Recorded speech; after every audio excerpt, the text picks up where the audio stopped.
नमस्कार, मी शीतल. तुम्ही पाहत आहे शीतल रेसिपी. शीतल रेसिपी या यूट्यूब चॅनलमध्ये तुम्हा सर्वांचं मनापासून खूप खूप स्वागत आहे.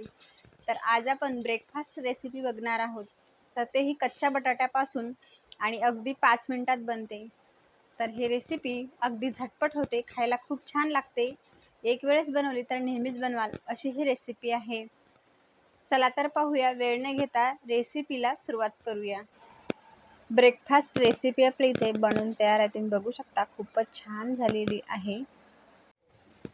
तर इथे एक बटाटा घेतला, बटाट्याच्या वरचे साल काढून घ्यायचे आणि पाण्यात टाकलेला आहे काळा पडू नये यासाठी. इथे खिसणी घेतलेली आहे, जे आपली अद्रक खिसाची खिसणी असते ना, ती खिसणी घेतलेली आहे. बारीक खिसणी असावी बटाटा खिसता वेळेस. मोठी खिसणी असली तरी चालेल, पण त्याला खिसणीचा जे टोक असते ना बारीक, त्या साईडनं खिसून घ्यायचं आहे.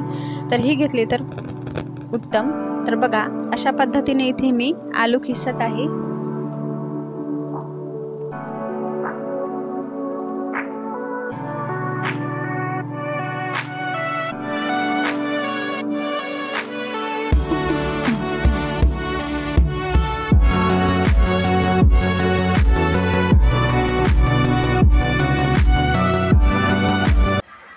तर इथे आपला आलू खिसून झालेला आहे. तर तुम्ही बघू शकता. तर आता आपण किसलेला आलू काढून घेऊया, खिसणीचा सुद्धा राहिलेला. बघा, व्हिडिओमध्ये दाखवल्याप्रमाणे अशा पद्धतीने काढून घ्यायचं आहे. तर आता आपल्याला यामध्ये पाणी वगैरे घालायचं नाही आहे. यामध्ये आपल्याला गव्हाचं पीठ टाकून घ्यायचं आहे. तर इथे मी बाइंडिंगसाठी गव्हाचं पीठ वापरणार आहे. बटाटा तसाच थापला जात नाही ना, म्हणून आपण गव्हाचं पीठ यूज करणार आहे. तर इथे मी 3 चमचे गव्हाचं पीठ टाकलेलं आहे, साधारणतः अर्धी वाटी, अर्धी बाऊल. तर एवढं पीठ घातलेलं आहे. तर इथे मी बारीक चिरलेला कांदा, कांदा हा खूप बारीक चिरून घ्यायचा आहे, जसं व्हिडिओमध्ये दाखवलं त्याप्रमाणे. मिरची आणि इथे मी एक लसूण पाकळी बारीक अशी कट करून घेतलेली आहे. त्यानंतर इथे मी बारीक चिरलेला कोथिंबीर घालून घेतलेला आहे. त्यानंतर लगेच आपल्याला इथे कढीपत्तासुद्धा इथे मी बारीक चिरून घेतलेला आहे. 4 ते 5 पानं कढीपत्त्याची इथे मी चिरून टाकलेले आहे. त्यामध्ये चव छान लागते यासाठी कापून टाकायचे आहे. त्यानंतर चवीपुरतं आपल्याला यामध्ये मीठ घालायचं आहे.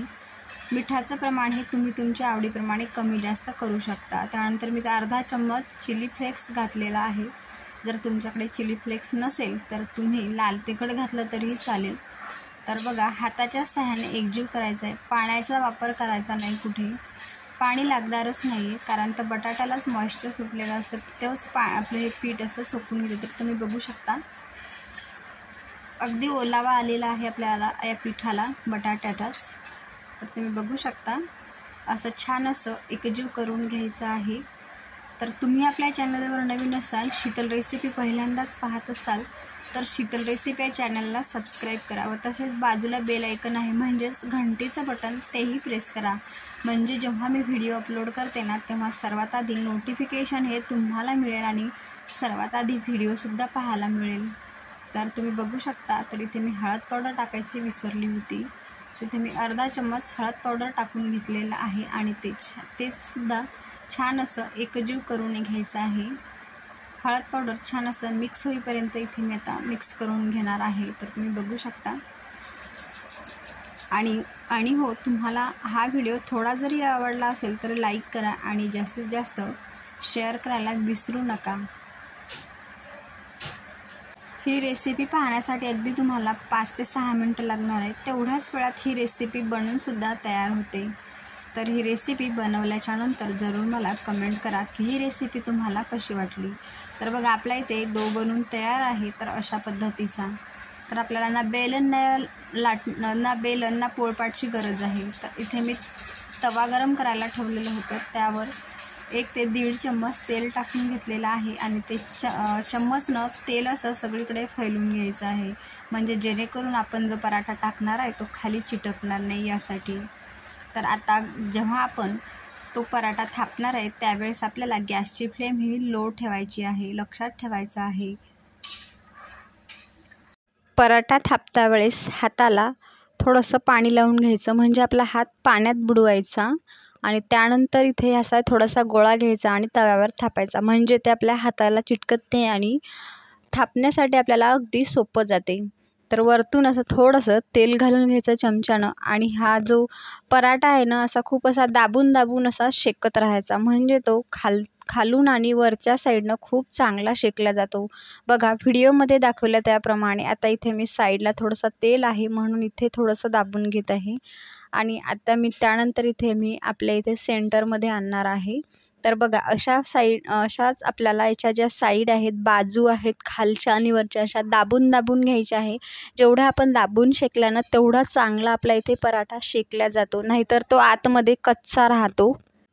तर तुम्ही पाहू शकता अगदी 5 मिनिटातच बनवून तयार होते, खरपूस मस्त खूप छान तुम्हाला व्हिडिओमध्ये दिसतच आहे। खूप भारी झालेलं आहे आणि हे विशेष म्हणजे गरमागरम खायला खूपच मस्त लागतात। एखाद्या वेळेस तुम्हाला छोटीशी भूक लागलेली असेल तेव्हासुद्धा हे तुम्ही अगदी 5 मिनिटात झटपट बनवून खाऊ शकता किंवा तुमच्या लहान मुलांना टिफिनमध्ये सुद्धा देऊ शकता। तर तुम्ही बघू शकता खूपच मस्त झालेलं आहे। तर हे तुम्ही पराठा दह्यासोबत किंवा टोमॅटो सॉससोबत सुद्धा खाऊ शकता, खायला इतका मस्त लागतो ना खूपच भारी। तर आता मी तुम्हाला इथे खाऊन दाखवते, बघा थोडंसं तोडते इथे साईडनं आणि इथे मी दह्यात बुडून खाऊन दाखवते। दह्यातला इतका भारी लागतो ना खूपच भारी। जर तुम्हाला कोणाला दही आवडत नसेल तर तुम्ही सॉससोबत सुद्धा खाऊ शकता, खूप मस्त लागतो। तर बघा आता इथे मी तुम्हाला खाऊन दाखवते।